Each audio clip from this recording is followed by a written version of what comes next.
Hello guys, and welcome to my new video, and today we're going to talk about the state of Georgia, one of the states that have been swinging to the left in the last few years. Now has a Republican governor, Brian Kemp, but with the election in 2026 for governor, we probably can see the first Democratic governor in many years in the state of Georgia. We'll see if that is going to be true next year. Right now we're going to talk about Georgia demographically speaking.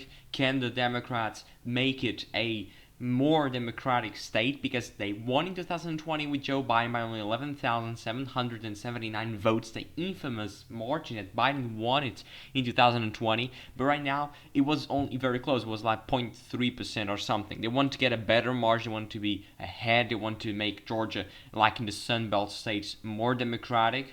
But they failed to win again in 2024. Trump won by about 115,000 votes. But the trend is there, because when you compare it, for example, to 2012, it was like this. Republicans won by 8 points in 2012, and now they only won by 2 in 2024. They won by 5, I think, in 2016, and also they won by around they lost by 0.3 in 2020, and they also got Brian Kemp being reelected by a big margin in 2022. So the point is, maps changed, states changed with the course of the years, but Georgia was one that was in part because of President Trump. It was nothing bad, but President Trump is not the best friend of the suburbs. That's why he is doing much worse than the Republican candidates used to get. For example, in Cobb County, in Gwinnett County, also in Erie County, also in the core of Democratic areas like the Cobb and also Clayton and Fulton. But the margin in Clayton, look, 85 to 15, and Trump got, it was mostly the same. So Clayton County is a core Democratic county, a lot of black voters there, very important to the Democratic wins there. But you get, for example, the Fayette County. This was a win by about 30 points in Fayette County, and it was 30 points for in 2012, and now look at this, it was only about 3.2, and in 2020, it was even higher for Trump. So this was a trend that continuously Trump was losing voters in suburban areas of the state of Georgia. And this is the swing since Trump got in the scene. This is 2012 to 2024, as you can see here in this website. It's very interesting. The swing in all the country, but I don't care. I'm just going to talk about Georgia. There was a 5.6 point swing since Trump was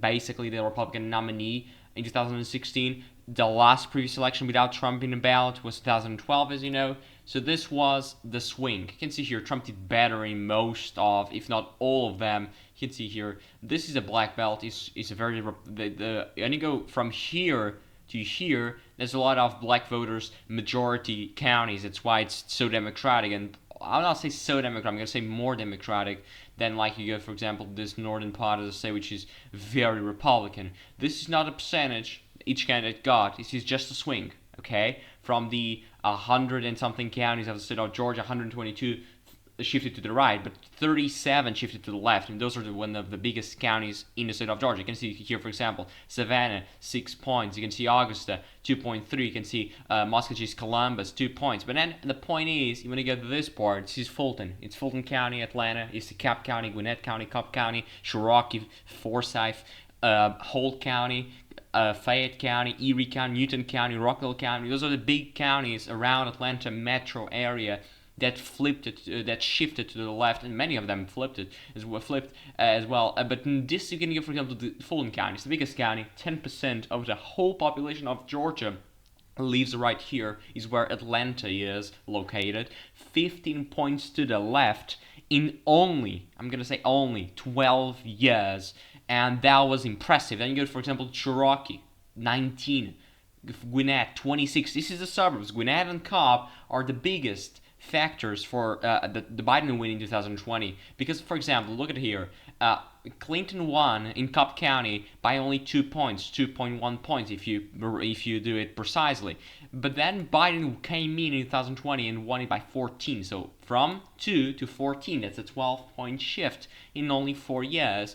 And this was part of the reason why Biden did so well in 2020 and even won Georgia. Although he was expected to win by even more. At least people thought he can win by even more, but that was not the case. We got, for example, 27 here, 26, 28 in Fayette County, as I was mentioning to you guys. Fayette County is one of the counties in the state of Georgia that was shifted the most, from 30 points in 2012 to now a win by about 2 points. So that was impressive.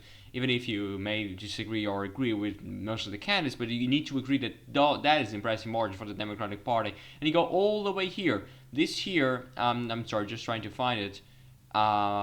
Here, Hall County. This is the most. You go from Bardo to Cherokee, Forsyth, Hall, Jackson, also here, Coweta. Those are Spalding. Those are very Republican counties. They're still Republican counties. Look at here. Trump got 69% in Cherokee County. But look at Mitt Romney. He got 78. This was a 58 points advantage, and Trump won it by only 39. That is still impressive. I know, but from 58 to 39, it's a 20 points gap. It's a 20 point shift. And part of the reason why, but then you go, for example, to these very small counties. I just want to go here, something here like, I'm just going to find one, Walker County, for example, 79, 20%. You see that? 8% point swing there. Athens as well. That was a 29 points margin. Now was a 38. So Trump is doing worse in metro areas wherever he goes. Around the suburbs, he's doing worse. But then you go to the rural parts, he's getting better percentage-wise and turnout-wise. The turnout is a very important factor. For example, if the Democrats are going to run it up in Fulton County, because it's the Atlanta as well, the post people is located, and you get a lot of votes here, and turn out a lot of voters. It's not just about getting 71% or 72% if you round it up for Harris in 2024. It's about getting math. You need to get a turnout. Okay, turnout is very important, especially in those very core counties. The Republicans have a lot of counties to turn out. Look at this. This is a lot. So if they don't turn out in one county, it doesn't matter. But when you get, for example, to Fulton County or even DeKalb County, I think it's more important than Fulton County itself for the Democrats. If they don't turn out at 300,000 voters they got, they're basically gone. You can see here, Kamala Harris got 82%. That was about I'll say 230,000 votes advantage, or 240,000. So 240 in 2020 was 250. So that matters. It's about 10,000 votes. So she got 9,000 votes less than Biden, and Trump got 4,000 votes more. That's 13,000 overall that she got less in margin. That matters. Of course, it was not because of that she lost the state, but that is an important factor, and it was a consistently underperformance in many areas. Look at this. This was the shift from 2020 to 2024. Many of the Republican counties became even redder in a year that Trump did better. Yes, but when you go to this part, which is the core metro Atlanta area, you go to Fulton and Cobb and Gwinnett and also Clayton, those shifted for Trump. But when you go to the outside, when you go to the ex-suburban areas, it's even worse for Trump than he got in 2020 when he lost the state. Because, look at this, Erie County, 9 points, 6.7, 7 points, 6 points. So these counties around Atlanta are still shifting to the left. Can they have more voters? That's the question. Then you go to 2022. Republicans were expected to get a huge win in the state of Georgia.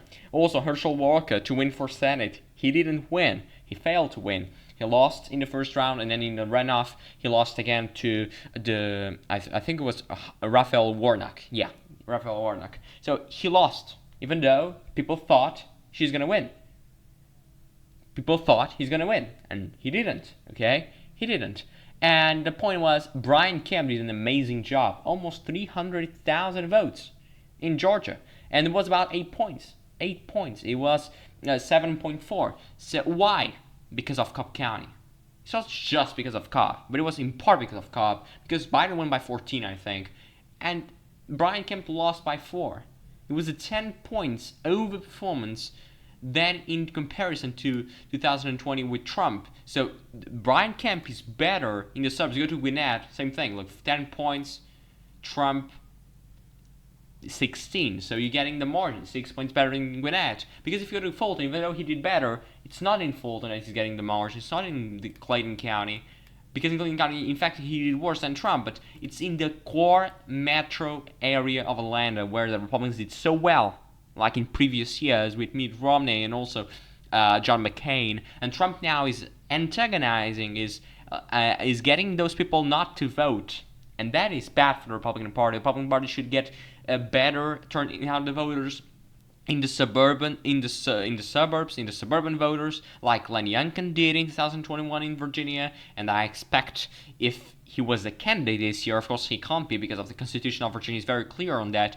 Incumbent governor can't run for re-election in Virginia, but if he was to be the candidate again, if he could, of course, he would have done a much better job than I think the Republican candidate this year. But this is just my opinion, okay? You can have whatever you want, of course. And then you go, for example, to Cherokee as well, a core Republican county, 74-25. It was not 74-25. So this was a 50, now is a 39. So this is an 11-point swing in Cherokee, and I'm comparing it to Trump 2024, which is better than Trump 2020. So this is the point. The point I'm making is it's so hard to imagine Georgia being red for so long, because even though people still think that Georgia is a considerably, I'd not say red state, but a red-leaning state, even though Biden won in 2020, but it has a Republican governor, it has two Democratic senators though, so I would call it a toss-up, but the toss-up that leans a little bit Republican still. It has a little bit of a demographics that still leans Republican. In a good year, Republicans can get a lot here.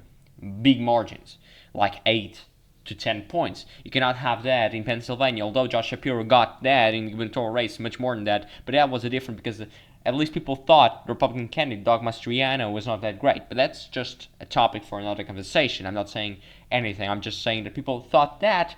If it is true or not, it's up to you guys to decide. But the point is, I don't think that Georgia is going to become a blue state in any time soon. I will still think it's going to be a very competitive state, and probably will start to lean Democratic over the years, because Georgia has all the demographics to start being more Democratic. You have Atlanta area expanding and getting huge.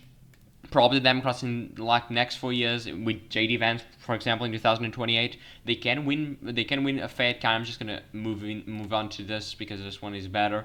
It's the most recent map. So they can win Fayette. If they start to win Fayette, they can start going after this. Okay, it's very hard to flip Cherokee. They don't need to flip Cherokee. They just need to beat Cherokee in 20 points instead of 39, and that was going to be progress.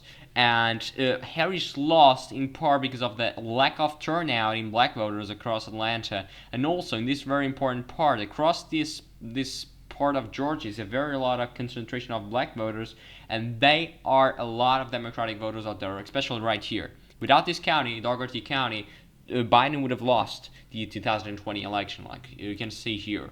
Biden got 14,000 margin here. Biden won by 11,779, the infamous number, because Trump asked the I think it's the Secretary of State at that point to get him 11,780, and that phone call was leaked. So that's the infamous margin he got in 2020, Biden. And look here, it was about 50 points, not 50, 40 points, I'm sorry.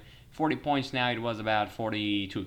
So, yeah, Harris did better in Dougherty County. But I go to these very small counties. It's just going to go Lee County and not Lee County. I want to go, for example, to Sumter County. Let's see, 2 points there. 2 points in Sumter County.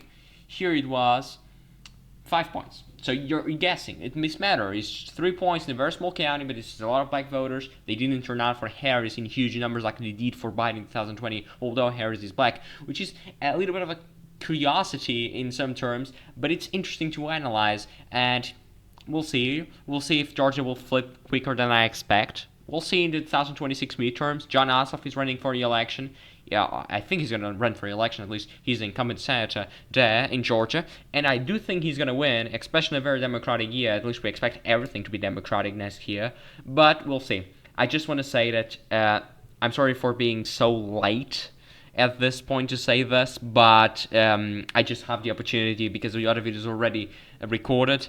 I want to have my condolences to Charlie Kirk's family because of his death. Democracy is a very important part of America, and we should encourage everyone to speak openly about everything and should not be afraid to say their opinion just because it's a little bit controversial. And my opinion here is just that.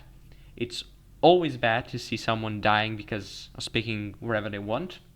They have that freedom of speech based on the First Amendment.